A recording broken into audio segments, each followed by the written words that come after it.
cool because it's possible that you can find a way where you're maybe 10-20% to actually pull it out. All right, my friends.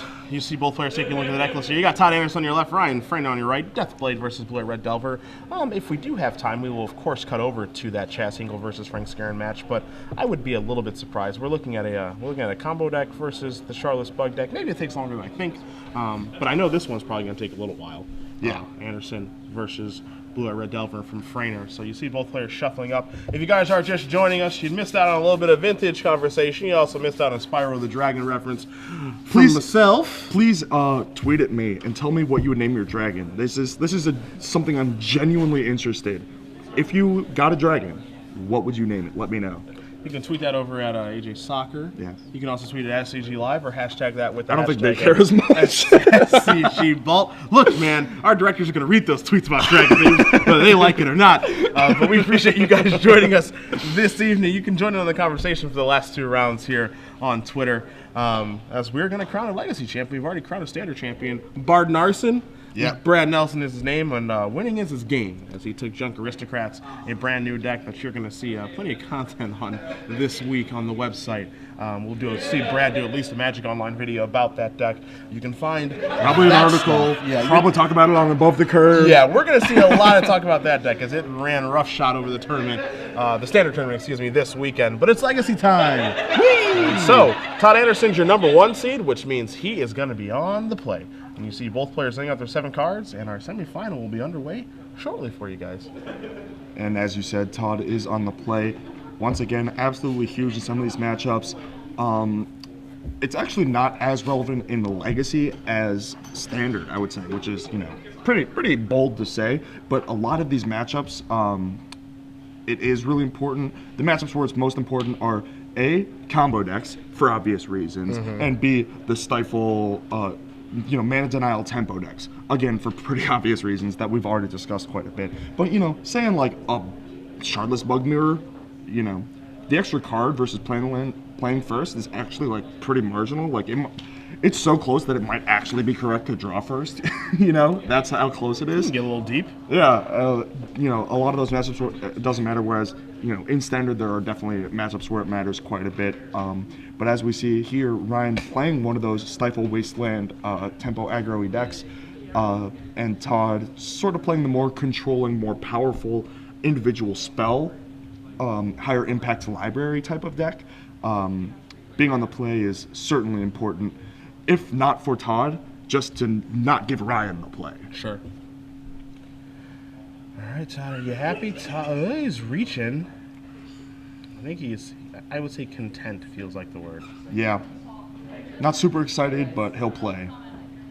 As Riki Hayashi gives the nod, and we are underway. Creeping Tar Pit's going to start the show, and here is the card that I was super worried about for Anderson's side, Grim Lavamancer. This one requires a Source of Plowshares almost immediately. Yes. And we'll see if Phraner's going to start there, if he's going to pass, and he's going to pass back.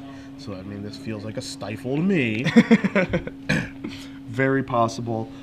As you said, Grim Lavamancer just tears up basically everything Todd can throw at him. Definitely demands a removal spell, and that's once again one less removal spell than Todd can use on the actual threats that kill him. Now the question is this one worth a Stifle? Is this one worth a Swords of Plowshares, or is it worth anything? He also has a Force Will over there in his hand, does Phraner. As Phraner moves that Stifle towards the front, and is considering, am I going to Stifle this bad boy? He's got a... Is that a bolt, or that might be the Grim Lavamancer? But he's got the Plow, the Force, and the Stifle. A lot of options. Which of these is going to be more important going forward? Which is going to have less utility as the game progresses? And you're going to find that one to be, the least impactful card as the game progresses is going to be the one to spend here. If you had to guess as we fetch him, he's going to do something here, so we know it's not Force of Will, which obviously is pretty obvious. It's going to be Stifle or Lightning Bolt here. Which do you think? Well, I think we're seeing a Stifle. Yeah. He also has Swords of Plowshares in his hand. Okay, he's going to go back, so he's not entirely sure what he wants to do. Again, if you're going to take the time to make the decision on what you want to do here, make sure you're crafting a game plan.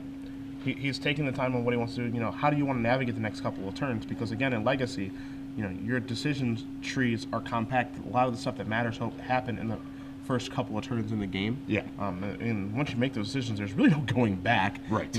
I think you could say that Standard is a little more forgiving because some of the power level of the cards, whereas Legacy, because the power level of the cards are so high and so equal, it's not very forgiving when you make that mistake. Yeah, it's much more of a flat power curve, and so just as well as you can sort of get repaired, saved from a mistake like that, they can equally punish you just as hard. And we do see Stifle on the Stoneforge Mystic trigger. While that is good so they don't search up something, if Todd happened to randomly have a piece of equipment, he could still cheat it in. So it is still a bit scary. So he can also just draw a piece of equipment for his draw step too. Yep. Wasteland going to take care of Creeping Tar Pit. And I'm going to see if... Alright, so we're going to see Grim Lavamancer, and this is problem number one. That was a heck of a sequence. That was a heck of a turn too. Grim Lavamancer to square off against your Mystic, and the Wasteland against the very mana-intensive, color-intensive deck. So Anderson's got a Wasteland of his own. He's going to take down the Volcanic Island Stoneforge. Feeling a little frisky, coming in for one. You're going to put Phraner down to 18. Let's see if Phraner has a... What kind of lands does he have? Does he have no lands? Oh, no. Lavamancer fighting tells me he doesn't have a red land. And, no! Oh, no. Todd's really good at making his opponents just not have lands. So here's Volcanic Island, and that's the Swords of Plowshares, so that's gone. He had to have drawn that, right? Yeah. So we're going to turn this one around, maybe. You see Phraner considering a Forcible here. Is this worth the fight? I might have fought there. Grim Lavamancer is real nice against Todd's deck. I mean, you already have one target in play, and then it shuts down any future Death Rites or Dark Confidants. That might have been a point to fight for Ryan. Phraner draws a Brainstorm. He looks like he's going to pass the turn back, and Anderson's going to cast a Brainstorm at the end of his turn. How do we feel about this end step Brainstorm as opposed to just doing one on the main phase and getting a little bit more information? Well, we're not on camera right now, but I'm giving 2 thumbs down physically. I do not like that. I generally like to take the turn back and Brainstorm main phase. This is sort of like, ooh, but what if I hit a Batter Skull? Then you can cheat it into play, but it's like, yeah, even if you hit a Batter Skull, you could also just hit a Batter Skull and a land. Sure. It's not that small, like that much less of a percentage, and you get a card deeper. It's way more important. In fact, after you take the turn back and draw a card, you might realize, hey, I have something to do this turn now. I don't even have to cast my Brainstorm, and you can wait even longer. I'm all about waiting with the Brainstorm. You see Todd misses with the Brainstorm, no land. His draws were Snapcaster Mage, double Dark Confidant. So he puts 2 cards back, draws Dark Confidant for the turn. He's just going to cast a Snapcaster Mage. He had nothing to do with it. Ambush Viper. Yeah, and it's just, yeah. There's the old 2-1 flash, pounding his hand a little bit. You see a smile on Harrison's face. And we're actually going to see a Force of Will on that? No. No, okay. just a discard just for turn. discard. Okay, that's what I thought. So, in for 3 we go. Phraner still looking to draw a land. Once he finds this turn, Ponder. His last draw step was Delver Secret, so he missed again. I mean, he's got a couple 1-mana spells that he could play, so he's not completely out of it yet, but he is going to need to find a land, and fairly soon. I mean, Todd is Brainstorm locked for a couple turns, but once he starts getting fresh cards again, he's got a bunch of bobs that want to tear Ryan apart, and he does find that land. So let's see how he wants to sequence his 1-mana spells now that he has access to them. When Anderson is out of the Brainstorm lock, his last draw was a Swords of Plowshares. That was the first new card. His Dark Confidants both went back. So now he has the Swords of Plowshares, which he can actually cast because he does have a Plains. You see Phraner's going to sacrifice a land. He's going to go get a Tundra. And let's see what he wants to do on this turn, as he does have 2 copies of Swords of Plowshares in his hand. I feel like you have to just ponder here. I mean, it sucks to take 3 more damage going all the way down to 7, but you can't risk not hitting your next land drop, especially if Todd is like sandbagging a Wasteland. I think that the 2 extra damage that you take from not plowing this turn is worth that risk. But Ryan disagrees, and it looks like he's going to try and aim a Swords to Plowshares at that Snapcaster Mage. Yep. So Swords is going that way. But Todd draws a very important card here. He draws an Underground Sea. So he finally draws not only a land, but a black producing land. So now he's probably going to slam that down. So there's that. I think we're going to lead off with Dark Confidant, and we do. He's going to pass the turn back. Once again, another must kill, so now Ryan still doesn't really have time to ponder because he has to plow that right away. And if he doesn't peel a land straight off the top, then he's going to have to waste another turn, a full turn's worth of mana. Sounds funny to say since it's 1, but a full turn's worth of mana killing the Dark Confidant. You see Phraner, taking a look. He's going to cast that Ponder now, so he's trying to hit a land. He's trying to get a little bit lucky. 1, 2, and It. And 3. Okay. Just kidding. All right. Well, he did hit a land. It doesn't cast the bolt, but it does cast the swords to plowshares. So he does have a way to kill the Dark Confidant immediately, which is what he absolutely needed. Absolutely. That was a pretty ambitious ponder, because if Dark Confidant even draws one card, it snowballs so fast. So now Swords is going to take care of the bop. So away that goes, and yeah, he needs to just try to keep Todd's threats off the board. And now, one thing that's happened over the course of this game, AJ, is that Phraner has, every time Todd has cast a spell, he's considered casting Force of Will and has not done it. Now that he's drawn a card that is pretty mopey in Daze, I think we're going to finally see him use a Force of Will, removing that Daze to do something. Yeah. As Inquisition of Kozilek is going to target Phraner here, you're going to see his hand of Daze, Force of Will, Brainstorm, Lightning Bolt, and Geist of Saint Trapped. He also kept his ponder on top. There are no more lands coming. It's a Delver of Secrets and a mystery card. All right, presumably an instant and sorcery to flip said Delver. Makes sense that he wants to sequence this next turn as such, but Todd doesn't know that there's not a land on top. He can't risk getting Geist of Saint drafted here. He's going to have to take that and hope that he can kill Ryan fairly quickly before he can sort of take over the game again by casting all these spells he's been unable to cast up until now. All right, so here's Dark Confidant again. A return to the party. And again, you kind of have to force a will here because you used the Swords to Plowshares on the Snapcaster Mage rather than Ponder a couple turns ago. You're going to have to use that force on something eventually, but you'd prefer to be able to wait as long as possible. Has to use it now on the Dark Confidant because he can't cast the Lightning Bolt in his hand, and he knows his top card is a Delver of Secrets, as you said. So that is going to come right into play with his hand being Brainstorm Bolt, and he knows the top card, although we don't. All right, Anderson's going to untap. He's going to draw. Let's see what he finds. He's got Swords, he's got Vanilla Click, and he has another blue-black land. So the land's semi-dead, but his other two cards pretty good. Actually pretty good, yeah. And here he can actually Vendilion Click now, since he knows that Ryan knows his top card with the Delver in play, which he knew that he hit on top. It's very likely you have to be able to deduce that the top card is something that flips Delver. So if you Vendilion, say, the Lightning Bolt away, or at least threaten to, you can actually, that works as well, if you want to just get rid of the threat straight up, and now you can actually Vendilion on draw step or main phase. Interesting. Looks like it's going to be main phase. Yep, it sure does, which... He wants to take that Lightning Bolt? Yeah. So he wants to bin that. I'm not sure I like that from Todd, because he was sort of playing around the top card being either a red land or an instant or sorcery, and I think you have to sort of figure out it's not a red land, so it's probably an instant or sorcery, so you can sequence that a little better. All you really do is you get to see one more card from Ryan by doing it on draw step. You do open up the option for Ryan to Brainstorm in response, but really all of his spells rather are going to be of similar impact at this point, and it's more a matter of developing the right sort of mana and having the spell count as high as possible. So after that Ponder, Phraner keeps him on top again, and you did see a Scalding Tarn there, so he does have a red source. Anderson's going to draw a card. Not sure what it was. I don't think it was Jason the Mind Sculptor. I think probably would have that slammed one that down. And he's just going to fast the turn back. So now Phraner is coming back here a little bit. Again, Anderson's at 25.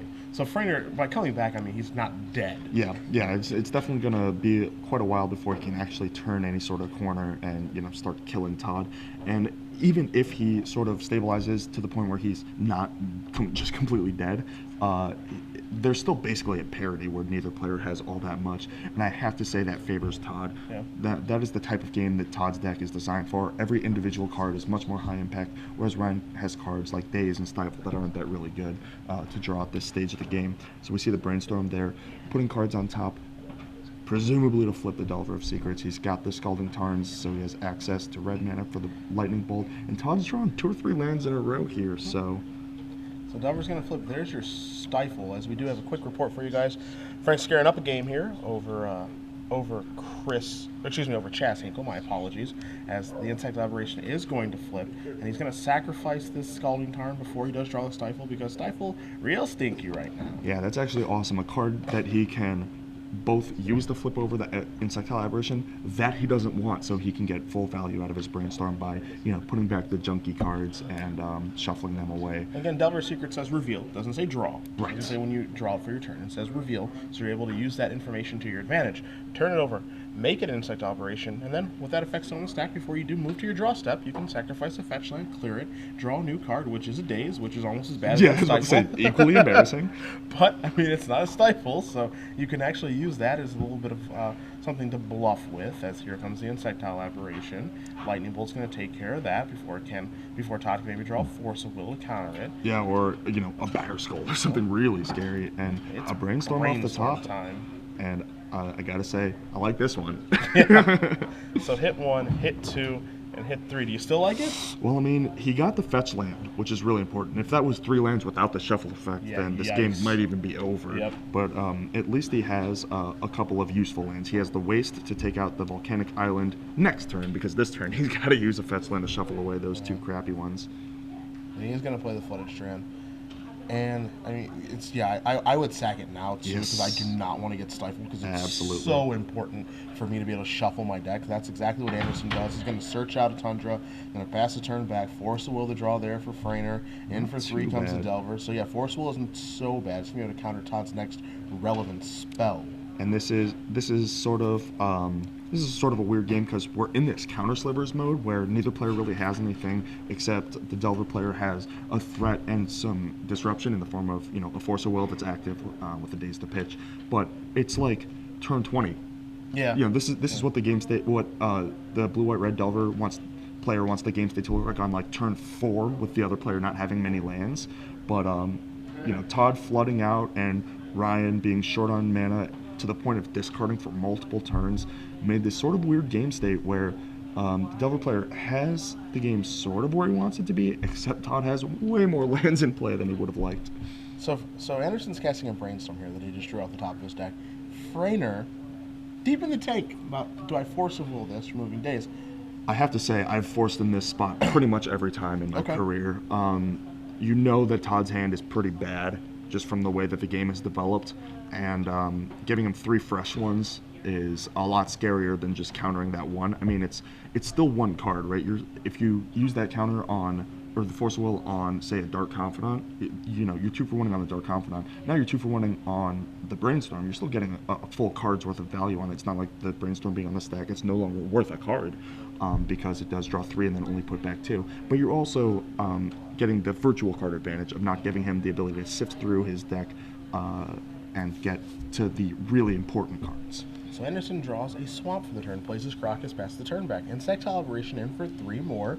Phraner's hand right now of Wasteland, Force of Will. So again, Anderson, I mean, any spell that he draws that's of any relevance, he's going to cast. And he's going to take a draw step here. It's a Stoneforge Mystic. That'll do just fine. Yeah, definitely not bad. He's going to cast this off that Plains and Tropical Island. Phraner's going to look at his hand and says, sigh, that resolve. Time to go get old Batterskull. And now the big question here for Anderson is, are you going to cast it this turn, or are you going to try to wait for Stoneforge Mystic to be able to slide it through for you? Because one thing is that Daze does exist, and that's probably what Todd's a little hesitant for. Mm-hmm. He's also thinking about the other blue cards that are in the format, a card like Spell Pierce, which if you take a look at Phraner's deck list, which Todd had access to at the beginning of the match, but doesn't have right now, there are 3 Spell Pierces in his deck. Pierce and Dazes. Yeah. So, he can easily play around Daze because he can just play a land, but will he play around Spell Pierce? Because he can just slam down Swamp and just say, go for it, do you have it? But he's not going to. I like it. So, Insectile Aberration's going to untap. Lightning Bolt, the draw here. Red is pretty brutal, because that actually would have been quite good, force the Batterskull to be cast, and then you can sort of create a game of it, of like, chase down the Germ on every other turn and try and get in through the air and Delver. Definitely not favored in that game state, but you can create a game of it, but without being able to kill the Stoneforge Mystic, it's impossible to run down the Batterskull token every turn. So Todd Anderson does win game number 1 here against Ryan Phraner. Death played up a game versus Blue White Red Delver. We're going to cut back to the booth because it is 6 months of trivia time. Again, if you guys never played with us, shame on you, but we do apologize. Pretty simple. Going to ask you guys a question. Have you tweet your answer with the hashtag of SCG Premium, and We'll give you the answer at the conclusion of the round. We will again select one winner of people who do get it correct. Again, it is not about being quick. It's about being accurate. I don't think those rhyme, but I wanted them to, so I made it work. Here's your question. Within both Ryan Phraner and Todd Anderson's deck list, they both have a One of Legend in their deck. And if you're able to name said One of Legend in their deck that they both share in their main deck, they each have one copy. Tweet your answer, hashtag SCG Premium. And again, it is about accuracy, not speed, so you don't have to race. You can cheat if you want to. That was the hard question? That was the harder question. Okay. We're getting to the hardest question soon. Okay? All right, buddy? Not impressed. Tweet your answer, hashtag SCG Premium. You know it's a way better question than that? No. What would you name your dragon if you had one? Here we go. Yeah, because there's tweet your answer there, because there's a correct answer. And if it's not Spiral, you don't win anything. There. So we're going to cut back to the match. Take a look at the sideboards here. Phraner down a game. He's got 2 Sulfur Elementals, 1 Pyroblast, 2 Red Elemental Blasts, a Vendilion Click, 1 Spell Pierce, 1 Force of Will, 2 Relic of Progenitus, 1 Rest in Peace, 2 Engineered Explosives, 1 Surgical Extraction, and a Wear and Tear, a new one from Dragon's Maze. What to bring in here is a pretty tough question. You know, normally you see Sulfur Elemental come in a matchup like this to break those Lingering Souls. But Todd doesn't have any of those. Pyroblast seems mediocre at best, right? I don't think it's great in this matchup. No, I mean, the Snapcasters do add a little extra value. You know, obviously the main target is Jace, but being able to hit a Snapcaster on a key plows to Swordshairs. Wow, it is late here in Baltimore. Swords to Plowshares. You know, hitting a Snapcaster Mage on a key spell like that can actually be pretty valuable as well. So Blast is actually not too bad here. The additional copy of Vendilion Click the sideboard in. I think we're going to see that one come in. Additional Spell Pierce. I don't really love that because actually a lot of Todd's stuff that actually matters are creatures like Dark Confidant and all of that stuff. So I actually don't think that's going to come in. 2 Relic of Progenitus, 2 Rest in Peace. Or excuse me, 1 Rest in Peace, 2 Engineered Explosives. The rest of that stuff, I don't really love. Yeah, honestly. No, I'm inclined to agree. From Todd's side, I mean, Geist of St. Traft, the obvious, and I mean, even to Legend Rule, Ryan's, but also just as a pretty awesome threat. And then he's got Supreme Verdict's probably not coming in. Meddling Mage is probably not coming in. Surgical Extraction is actually a pretty interesting one because it can counter a Snapcaster Mage, trigger for value, and you can follow up a discard spell with it on a key card or a card that they have 2 of. So there's actually that application there. Theoretically, Surgical Extraction could be a nice one. Vindicate, definitely not bad, just additional removal, kills Tarmogoyf dead, and Deathrite and Dark Confidant and all those other important creatures that you need to get killed. And then Path to Exile, just another spot removal spell for all those key creatures. Thoughtseizes and the 4th Force of Will. It's always difficult trying to strike that right balance of how many discard spells you want, because they are good early, and they are good in certain situations late where like you want to force through a Jace, or you have a Jace and can use it to bounce a creature and then Thoughtseizes it away or something like that. You can extend the purpose of the discard spells in certain types of games, but in others, like say in that game, a discard spell would have been pretty bad when both players are in top deck mode. You need to find an answer to a Delver and you draw a Thoughtseize. That's gonna be pretty embarrassing. Yeah. Gonna be a little sick to your stomach if that happens to you. So definitely don't want like a ton of discard spells, but they are good, so that's going to be a bit difficult. And then Force of Will, a card that I generally board out in these types of matchups, but there's no Hymn to Torox, which is one of the big ones, and you can still fight over Jaces and whatnot. And I actually think one of the more important sub-games, you actually talked about this in our pre-match breakdown, is Geist of St. Traft sub-game. And Force of Will might be important for that. Same with the discard spells, actually. Might be important to fight over those Geists. And we do see multiple discard spells in Todd's hand, so he does think those are at least reasonable to have in. And we see Geist of St. Traft from Ryan. Yeah, Thoughtseize here from Anderson. He's going to push himself down to 18. You see a Tundra, Flooded Strand, Vendilion Click, Geist of St. Traft, Lightning Bolt, and Misty Rainforest. So, I mean, it's pretty easy to want to take that Geist of St. Traft. But as you said, Todd has multiple discard spells in his hand. So maybe he takes a Lightning Bolt. Maybe he gets like a Stoneforge Mystic established and then passes the turn back. But he is going to take Geist of St. Traft because that is public enemy number 1. Yeah, way too scary. And Ryan actually drew another key card that we've mentioned a couple times in Gribble Lavamancer. He can just slam that right now, and it turns off a lot of Todd's cards. Does he want to do that? And it looks like he might.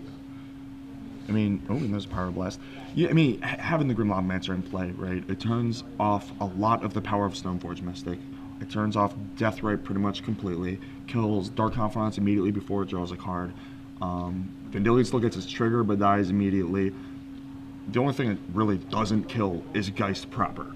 Yes. Right? Like, that Geist itself is the only thing that Grim Lavamancer doesn't at least threaten to just take down immediately.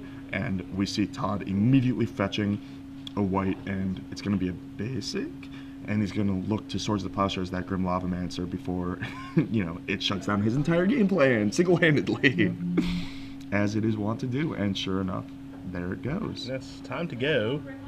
Time to go, mister. And how about a discard spell on top of that? Here is your Thoughtseize number 2. He discards Vendilion Click almost immediately. Makes you wonder if Todd just said, yeah, get Vendilion Click out of here, which means Phraner has Lightning Bolt and a couple lands, I think. A couple of lands. So if Phraner is able to peel off maybe a Geist Saint Trap, game changes wildly. Oh, yeah, for sure. I mean, there's no Liliana of the Veil in Todd Anderson's deck. His only real answers to Geist are either his own Geists or blocking it, which is, pretty hard to do a lot of the time. Alright, so Anderson looks happy enough. Phraner going to take a draw. What's it going to be? Wasteland. Could be worse, but Todd does have a backup Black Source as well as multiple land drops to make over the course of the next couple turns, so not as high impact as he was maybe hoping. And we see Death right there. Pretty big target on its head. I mean, that's going to draw a Lightning Bolt. I think Todd plays that knowing it's going to die, and that's fine. You want to make that exchange, get it over with, keep moving. Yep. Brainstorm the draw here for Phraner. You mean Ancestral Storm? Yes. Wasteland, Spell Pierce, and Swords of Plowshare. So pretty poor Brainstorm. He does have a fetch land, so he does get to actually, get rid of some of this garbage here. I imagine not the best. I imagine it's a Pierce and a non-waste land, and then you just waste.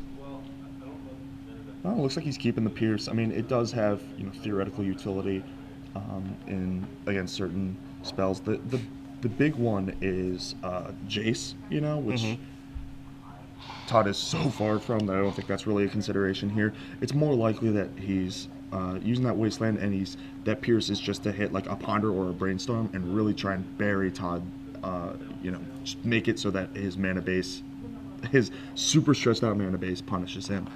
Anderson that turn, as you're going to see, the sacrifice here from Phraner, going to search for a Tundra with that Flutter Strand. He drew a Supreme Verdict for the turn, and I was wondering if he was actually going to bring that card in or not. And he is that scared of Geist Saint Trap that he actually has to bring it in.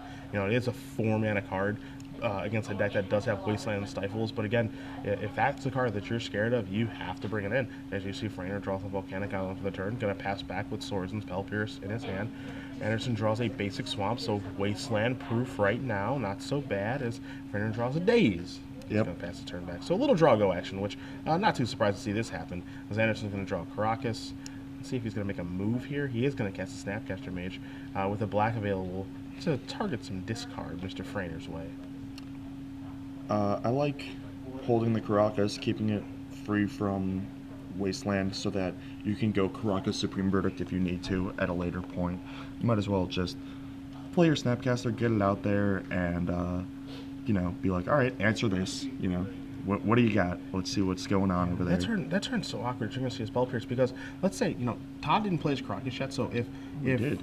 Yeah, I mean, he plays Caracas afterward. Right. Just Engineer Explosives is the draw here for Phraner, but Todd plays a Snapcaster Mage with just a Swamp open, so if Phraner just hardcasts Daze, then Todd either has to pay the 1 and doesn't get to flash anything back, or just let it get countered. He's going to pay the 1, but then he can't flash back a discard spell. Yeah, I think that you either play your Caracas before Snapcaster or don't play the Caracas. Yeah. If you're Phraner, I think you just cast a Daze there because Daze isn't getting any better. Yeah. Especially now when you look at Anderson's mana base of Caracas, Plains, Island, Swamp. Let's say that Todd had a Jace in his hand. He's like, I just need a blue source. And it's like, all right, slams down the blue source. It's like, and you can't Daze the Jace now. So, Daze gets worse the game goes. And it gets worse now that Anderson knows that Phraner has it, because now he just has to play around it, which isn't terribly difficult to do. Yeah, you just wait another turn, try and make another land drop. Not that hard. Well, that's in there. See, that is fairly threatening, as Todd does have the Supreme Verdict. He's not even going to mess around. He's just going to cast it right away. In for 2. Verdict this away. And you see Phraner already knows it. So Yep. Supreme Verdict that away. We're going to see him wasteland that white source. So Phraner has just been set back to the Stone Age here, as he's going to draw a card for the turn. Can't even cast a Sword to Plowshares, and he's going to pass back. Anderson takes a draw here. Blue card is Vendilion Click that he can't cast, but when he does find another blue, he actually does have Caracas at the ready, and Caracas is going to be at the ready now, because here is Geist Trap. And does he have Forceful? He does. That is huge. So Forceful, removing Daze, is going to take care of that Geist Trap. Anderson's going to put that in his graveyard. We're going to go back to Phraner. Draws a Spell Pierce. Another awkward low impact card, super narrow. I mean, we're in this top deck mode, but Todd's deck is so much higher impact that he's so favored in these spots. And here we see another really high impact card in the form of Stoneforge Mystic. So it's Search for Batterskull time, same thing that we saw during Game 1. At least I like to believe it's Batterskull time, not Umezawa's Jite time, but I've been wrong before. Will be wrong again. Todd actually went past his Batterskull. He's just like, is it in my graveyard? Ah, Oh, no, there there it it is. is. Okay, All good. right. I've done that so many times. I've actually, like, boarded out a Tendrils or whatever in my combo deck and thought that I still had it. You get that sort of sinking feeling. You're like, oh no, what did I do? Well, what have I done? Yeah, but There's a Ponder here from Phraner. Hit 1, 2, and 3, looking for a white land so he can Swords to Plowshares. That's Stoneforge Mystic. You see him looking at a hand of 2 Spell Pierce and Swords to Plowshares, and a bit of a frown creeping on his face now as he's looking at the Ponders, 3 cards, looking at 3 cards in his hand, saying, I need to get that thing off the table because Batterskull is real tough to beat. yeah, I mean, he's got to find, a white land or a bolt. And it is bolt, so he can bolt the Stoneforge Mystic this turn, but he actually can't cast Pierce. Yeah, so he needs Anderson to miss his land drop this turn. And the funny thing is, if Anderson draws land, does he slam it down, or is he scared of Daze? I mean, Todd saw his hand, and he saw the 1 Daze, and it got pitched to a force. I think the coast is fairly clear here. You just slam, and Todd agrees, and it works. So the one thing, as you see Force of Will off the top, that's not a white source. That's trouble. You see the frown coming across, knowing that Phraner knows I have to take it on the chin now. I don't have much of a choice. Yep. And Todd in front. And Party Pikachu from the stands jumps in front. So I see Anderson's going to take take that, Pikachu. Thank you very much. Oh, that is awesome. Todd going to sacrifice Flooded Strand in Phraner's draw step, so we're going to see a Vendilion Click come to the party here. With the Caracas backup. Brutal stuff. Ryan's got to Force of Will this. Luckily, he's got these useless Spell Pierces to pitch to it. Yeah, Spell Pierce is such an interesting card because its utility, sometimes it's great, other times it's quite poor. It's so good against combo and when you're pressing your advantage and destroying their lands, but when the Deathblade deck is kind of set up here and you're playing this kind of draw-go game, Spell Pierce just gets bad so fast. Yeah, when you're in top deck mode, it is one of the worst cards that you can top deck, and all these Deathblade decks and these Bug decks and these Jund decks, there's so many decks where Spell Pierce theoretically is good, but all those decks are just trying to get you to the point where you're both in top deck mode and have the higher impact library. So now you see Phraner draws a red Elemental Blast for his turn. Anderson's going to, after the Light Tools are exchanged here, cast a Dark Confidant. That's pretty risky. I mean, he's only at 22. Yeah. That could kill him. If only he has a way to gain life. As Phraner draws a... There's the hand. hand. Extend the hand. So Todd Anderson is moving on to the finals. Defeats Ryan Phraner 2-0. Deathblade. Brian Braun to win. You're a pretty smart guy. Not bad looking either. Nice deck you've made, my friend. Todd Anderson moving along as we are probably going to be able to cut into the Scarin versus Hinkle match. Again, we do know that Frank Scarin is up a game. Yeah.